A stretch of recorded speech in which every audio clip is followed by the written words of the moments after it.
The ceramic plate slips from my fingers, shattering across the polished oak floor. Hot soup splatters the hem of his tailored suit, darkening the expensive fabric like spilled ink. He doesn't flinch. He just looks down at me, and the words he speaks burn hotter than the broth I've been carrying for 10 minutes straight. "Nice try, Ajay, but you're done here. We've already signed the papers." Around us, the dining room goes dead silent. Silverware clatters onto plates. Forks pause halfway to mouths. Faces turn toward me, some sympathetic, most amused, a few cold with satisfaction. I stand frozen in my stained white apron, shards of broken bowl glinting under my black shoes, and I realize I'm the only one in the room who didn't know this was coming. I've spent 3 years building this place. Not just the restaurant, though I helped lay the tile, paint the walls, write every line of the menu, but the dream itself. It started in a cramped kitchen where I'd cook for friends until the sun came up, mixing recipes my grandfather taught me with flavors I'd picked up working every station from dish pit to head chef. When I met Cole and Jace, they said they believed in me.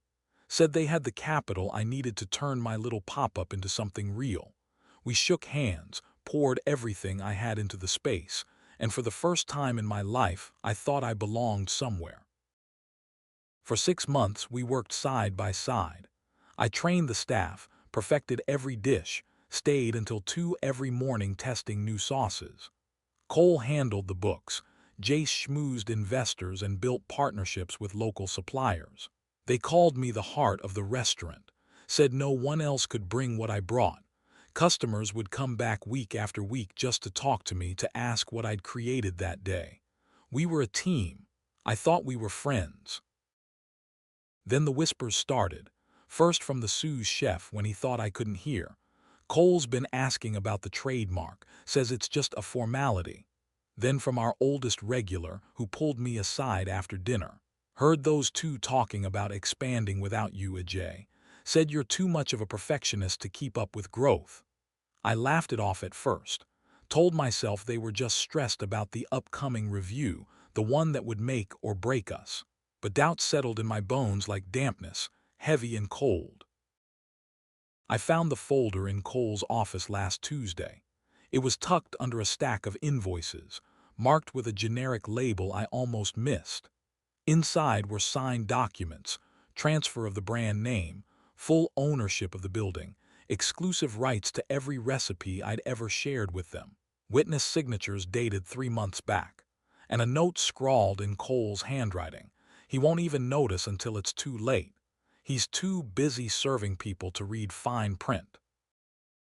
I didn't say anything. I just closed the folder, put it back exactly where I found it, and walked out into the cool night air. My hands were shaking so bad I could barely light my cigarette. I'd given them everything, my savings, my name, my life's work, and they'd treated me like disposable labor, like I was nothing more than the apron I wore every day. Now here I stand, covered in soup, while the man I thought was my business partner wipes a single drop from his sleeve like I'm dirt. Jace leans against the doorway, arms crossed, looking bored. "We gave you a job, Ajay. You should be grateful. You can keep waiting tables if you want. Pays better than the diners you used to work at." Laughter ripples through the room. Someone claps. I look from one face to the next, and I see it clearly now. They never saw me as equal. They saw me as a tool, someone who could cook, who could charm customers, who could do all the hard work while they took all the credit. All those dinners we shared, all those late-night conversations about legacy and family, all those promises, they were just seasoning, just something to make the betrayal taste better. I don't yell, I don't beg. I just look at Cole, then at Jace, and say, "I'll be back for what's mine." Cole smirks. "And how exactly do you plan to do that? You don't own anything here. Not the name, not the recipes, not even the pans you cook with." I step over the broken shards, leaving them scattered like fragments of the life I thought I had. "I don't need any of that. I know how to cook, I know how to lead, and I know exactly what kind of people you are." I walk out the front door, past the customers who came to eat my food, past the sign we hung together, and into the gray afternoon. The rain starts falling before I reach the corner, soaking through my uniform, but I don't hurry. For the first time in months, my mind is clear.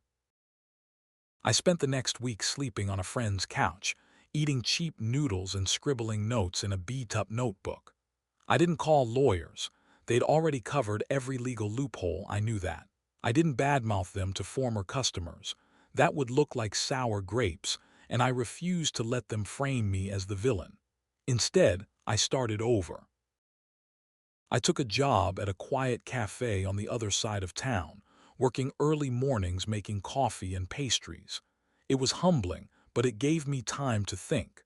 I realized I'd made the biggest mistake of my life. I'd confused kindness with loyalty and shared my most precious ideas with people who didn't value them. But I also realized something else. They could take my recipes, but they couldn't take the way I saw food.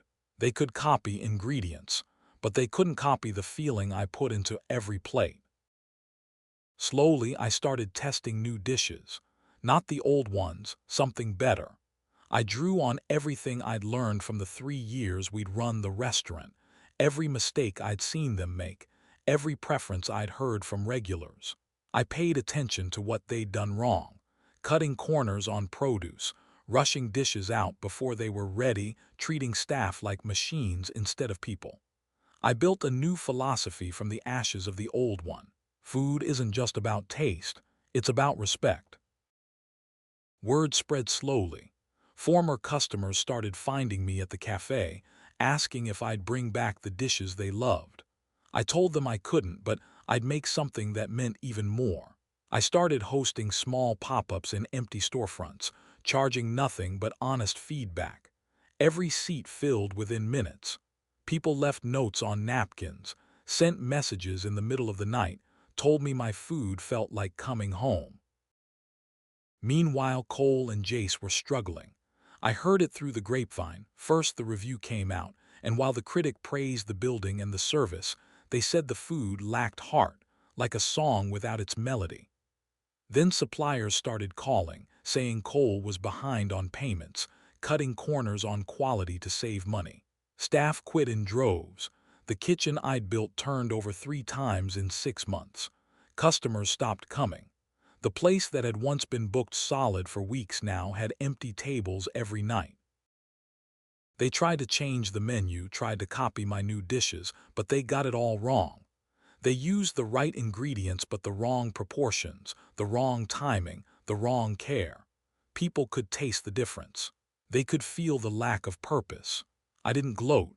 I kept my head down, kept working, kept saving every dollar I could. I knew I couldn't just open a restaurant and hope for the best. I needed to do it right, on my own terms, with people who actually cared. 6 months later, I got the call. It was from the real estate agent who'd helped us find the original building. They're defaulting on the loan, AJ. The bank's putting it up for auction next week. Thought you'd want to know. My hands didn't shake this time. I thanked her, hung up, and called everyone who'd ever supported me, friends, former staff, regulars who'd become like family. They didn't hesitate. Some lent small amounts. Some offered to help with labor. Some just said they'd be there no matter what. By the end of the day, I had more than enough to place a bid. The auction was held in a sterile conference room, sunlight slanting through high windows onto rows of folding chairs. Cole and Jace were there, looking tense and thinner than I remembered. They saw me and their faces went pale. "What are you doing here?" Cole hissed as I sat down. "Buying a building," I said calmly. The bidding started low. No one else raised their hand when I called out my first number. Cole tried to go higher, but his voice cracked. He looked around the room, and I saw it. No one was there to back him up. All the investors who'd promised support had vanished. All the partners who'd shaken his hand had gone quiet. When the gavel came down, the auctioneer looked at me. "Sold to a J." Cole slumped in his chair. Jace stormed out without a word. I stayed to sign the papers, my signature neat and steady where theirs had once been. Renovations took 3 months. I didn't change much. just fixed the things they'd let break, repainted the walls the warm cream they'd been before, and hung a new sign above the door, Root and Bone. It felt like coming home, but it felt like something new too. On opening night, I stood by the kitchen pass, watching plates go out.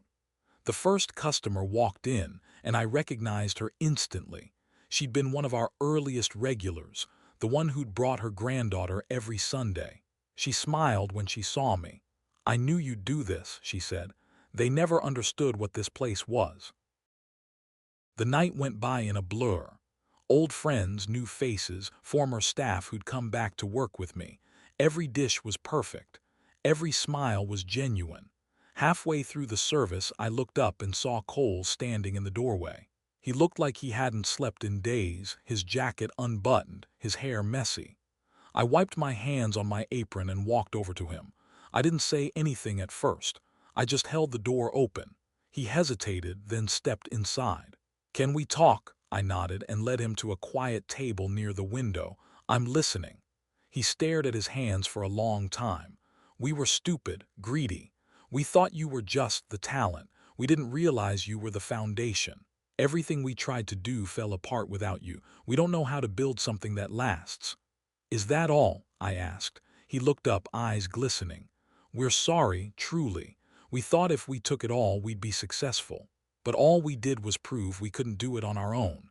You deserved better than how we treated you."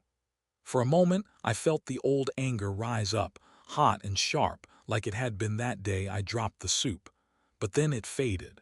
It didn't matter anymore. They'd already punished themselves more than I ever could. They'd lost their reputation, their business, and worst of all, they'd lost the chance to be part of something meaningful. "I accept your apology," I said. "But I don't forgive what you did. Not yet, maybe not ever, but I don't need to. I have everything I need right here." He nodded slowly, like he understood. "I'll go, I won't come back. I just wanted you to know we were wrong." He stood up and walked out into the night. I watched him go, and I didn't feel the need to chase him. I turned back to the kitchen, to the sound of pans clanging and people laughing, to the life I'd built for myself. If this story has ever made you feel seen, or reminded you that you're stronger than anyone who tries to take from you, hit that like button, share it with someone who needs to hear it, and subscribe for more stories about finding your way back when everything falls apart. In the weeks that followed, Root and Bone grew beyond anything I'd imagined. We started a program for young cooks who didn't have the money for culinary school, teaching them everything I knew for free. We sourced every ingredient from local farms, paid our staff a living wage, and kept prices low enough that everyone could afford to eat there. It wasn't just a restaurant anymore. It was a promise, one that you don't have to compromise your soul to build something good. I never heard from Cole or Jace again. I don't know where they went or what they do now, and I don't need to. Their story isn't mine to write anymore. The hardest lesson I learned through all of this isn't that revenge feels good. It doesn't. It feels empty until you replace it with something better. The real victory isn't taking back what was stolen. It's building something so much bigger, so much truer, that the old loss doesn't even matter. It's realizing that no one can take what's inside you, your skill, your heart, your vision. People can copy your work, but they can never copy your purpose. Last night I stayed late after closing, sitting at the same table where I'd once served Cole and Jace their favorite meals. The lights were dim, the kitchen quiet, and the air smelled like fresh bread and rosemary. I thought about the boy who'd worked every shift just to keep his dream alive, the man who'd stood in this same room covered in soup and shame, and the person I am now. I didn't serve them food while they ruined my life. I served them the best of me, and they showed me exactly who they were. And for that, I'm grateful, because without that betrayal, I never would have learned how strong I really am. Tomorrow, I'll come in early. I'll make coffee for the staff. I'll test a new recipe for autumn stew.